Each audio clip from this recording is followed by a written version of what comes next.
नमस्कार। संत शिरोमणि रैदास जी के क्रांतिकारी विचार उस वक्त की भौतिक परिस्थितियों से जोड़कर ही सही अर्थों में हम जान सकते हैं। संत रैदास और संत कबीर का दौर वो दौर था जब श्रमण समाज दस्तकारी युग से मैन्युफैक्चरिंग के युग की ओर बढ़ रहा था। दस्तकारी में एक कारीगर एक माल के सभी हिस्सों को अकेले तैयार करता है, जबकि मैन्युफैक्चरिंग में एक माल के अलग अलग भाग को अलग अलग कारीगर बनाते हैं। इस तरह दस्तकारी के उत्पाद को बनाने वाला कोई कारीगर यह दावा कर सकता है कि इसे मैंने बनाया है, मगर मैन्युफैक्चरिंग के उत्पाद को कोई एक कारीगर नहीं कह सकता है कि यह मेरा उत्पाद है। इसमें सामूहिक उत्पादन होता है। यह मैन्युफैक्चरिंग ही आगे बढ़कर बड़े उद्योग का आधार तैयार करती है। और उस दौर में संत रैदास कोई साधारण मोची नहीं है, वे एक शाही मोची हैं।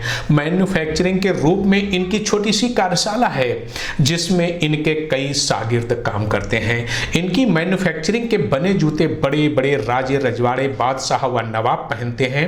राजे रजवाड़े बादशाह और नवाब इन्हें जूते की कीमत तो देते ही देते हैं, साथ साथ पारितोषिक भी देते हैं, जिससे उनकी आर्थिक स्थिति अच्छी हो जाती है। और जब आर्थिक स्थिति अच्छी होती है, यानी जब पेट भरने लगता है, तो नए नए विचार पैदा होने लगते हैं और सम्मान की भूख भी जाग उठती है। संत रैदास एक शाही मोची है।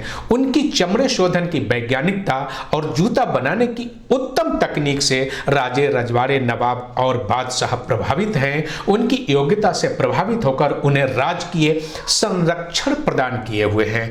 तभी तो वो कह पाते हैं कि चारों वेद करे खंडवतो तहि रैदास करे दंडवतो। मगर लोग सोचते हैं कि ईश्वर तो सिर्फ मंदिर मस्जिद में ही होता है। इसी वजह से जब बड़े बड़े धर्म के ठेकेदार दान चंदा चढ़ावा खैरात जकात के नाम पर गरीबों को निचोड़ रहे थे, तब संत रैदास लोगों को बता रहे थे कि मस्जिद से कुछ घिन्न नहीं, मंदिर से नहीं प्यार, मस्जिद से कुछ घिन्न नहीं, मंदिर से नहीं प्यार, दो में अल्लाह राम नहीं, कहें रैदास शमार। रैदास जैसे लोगों की छोटी सी कार्यशाला ज्यों ज्यों बड़ा रूप लेने लगती है, त्यों त्यों रैदास जैसे लोगों का सम्मान भी बढ़ता जाता है। यह बात उन पाखंडियों को खटकती है जो कहते हैं कि पूजय विप्र शील गुणहीना, शूद्र न पूजय गुण ज्ञान प्रवीणा।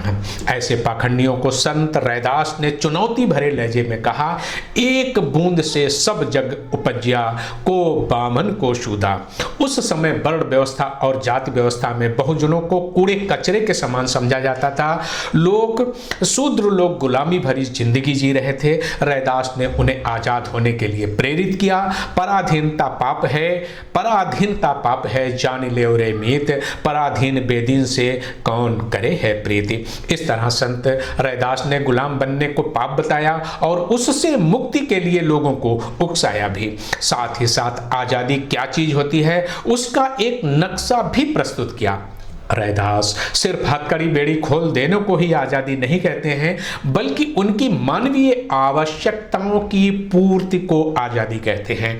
वे एक ऐसा समाज चाहते हैं जिसमें बराबरी हो, सबकी मानवीय आवश्यकताएं जैसे रोटी कपड़ा मकान शिक्षा चिकित्सा सुरक्षा सामान सम्मान आदि सुलभ हो सके। अभाव से भरी जिंदगी को रैदास आजादी नहीं कहते हैं। वो कहते हैं कि ऐसा चाहूं राज में, ऐसा चाहूं राज में, जहां मिले शवन को अन्न, ऊंच नीच सब मिट रहे, रैदास रहे प्रसन्न। और यही बात हमारे संविधान में भी कही गई है। मुगलों के रूप में जो नया शासक वर्ग आ चुका था, उसे मालूम था कि हिंदुओं में यदि मुसलमानों के प्रति नफरत बढ़ेगी तो मुस्लिम शासकों के प्रति भी नफरत बढ़ेगी। तब भारत भूमि पर लंबे समय तक शासन करना मुश्किल होगा। ऐसी परिस्थिति के कारण इन शासकों ने भी कबीर और रैदास जैसे संतों को सहयोग दिया, वरना उस वक्त कबीर भी ये नहीं कह पाते कि ब्राह्मण से गधा भला, ब्राह्मण से गधा भला, गढ़े देव से कुत्ता, मुल्ला से मुर्गा भला, नगर जगावे सुत्ता। रैदास रैदास अपने शुरुआती दौर में भले ही ईश्वर भक्त रहे हों, मगर अनुभव की ऊंचाइयों पर पहुंचने के बाद ईश्वर को भी झूठ समझने लगे हैं। वो कहते हैं, बामन झूठा, वेद भी झूठा, झूठा ब्रह्म अकेला रे, जीवन 4 दिवस का मेला रे, जीवन 4 दिवस का मेला रे, छोड़ के बाभन आसंग मेरे, कह रैदास अकेला रे। उन्होंने अपने दौर में सभी धर्म के पाखंडियों को जम कर लताड़ा है।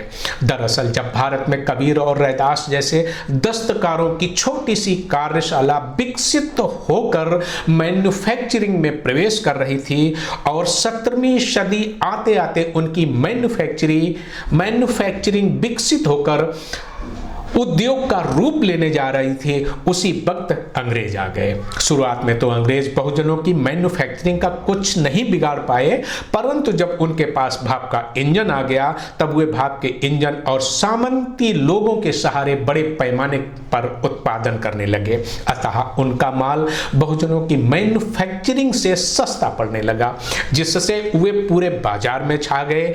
उनकी पूंजी ज्यों-ज्यों बढ़ती गई त्यों-त्यों बहुजनों, रैदास और कबीर जैसे मैन्युफैक्चररों की आदिम पूंजी निकलती गई। बहुजनों की छोटी छोटी मैन्युफैक्चरिंग जो विकसित होते हुए आगे चलकर कल कारखाने का रूप ले सकती थी, उसे अंग्रेजों ने सामंती लोगों के सहयोग से ध्वस्त कर दिया और अंततः रैदास और कबीर जैसे बहुजन मैन्युफैक्चरर और दस्तकार उजड़ गए तथा उनमें से बहुत से लोग अंग्रेजों के यहाँ मामूली तनख्वाह पर नौकरी करने के लिए बाध्य हो गए। अंग्रेजों ने अपने शासनकाल में जहां किसानों और दस्तकारों में से कुछ लोगों को ही सिर्फ छोटी छोटी नौकरियां दी, वहीं सामंती वर्ग को ठेका, पट्टा, कोटा, परमिट, लाइसेंस, एजेंसी, अनुदान, जमींदारी, सस्ते कर्ज, आधुनिक शिक्षा, अपनी सेना, पुलिस का संरक्षण आदि देकर उन्हें बहुत मजबूत बना दिया। अंग्रेजों के आने से पहले ही कबीर और रैदास के विचार भारत ही नहीं कई पड़ोसी देशों तक में फैल चुके थे। मगर जब अंग्रेजों ने भारत में अपनी सत्ता कायम की तो उनको कबीर और रैदास के तार्किक विचार खटकने लगे। वे जानते थे कि कबीर और रैदास जैसे क्रांतिकारी संतों की तार्किक विचारधारा जिंदा रहेगी तो भारत को लंबे समय तक गुलाम नहीं बनाए रखा जा सकता है। इसलिए एक सुनियोजित साजिश के तहत अंग्रेजों ने रैदास और कबीर जैसे संतों के क्रांतिकारी विचारों को ब्राह्मणवादियों के सहयोग से कुचलने का काम किया। इन संतों के विचारों को कुचलने के लिए अंग्रेजों ने हिंदू धर्म के पाखंडियों को बढ़ावा दिया। उन्हें मंदिर बनाने के नाम पर पूरे देश में लाखों एकड़ जमीन दी, कई मंदिरों को तो जमींदारियां भी दे दी। भारी आर्थिक मदद पाने से इनका पाखंड बढ़ता गया। इन पाखंडियों ने रैदास और कबीर के विचारों को कुचलने के लिए उनके विचारों में बहुत घालमेल किया, जैसे सीना फाड़कर जनेऊ दिखाना, कठौती में से कंगन निकालना, मरे हुए को जिंदा कर देना और अंततः उन्हें भगवान का अवतार घोषित कर देना। ये सब रैदास के विचारों में घालमेल के ही रूप तो है। ज्ञान पर ब्राह्मणवादी वर्चस्व को बनाए रखने के लिए जहां कबीर को विधवा ब्राह्मणी के पेट से पैदा हुआ बताया गया, वहीं रैदास को पूर्व जन्म में ब्राह्मण बता दिया गया।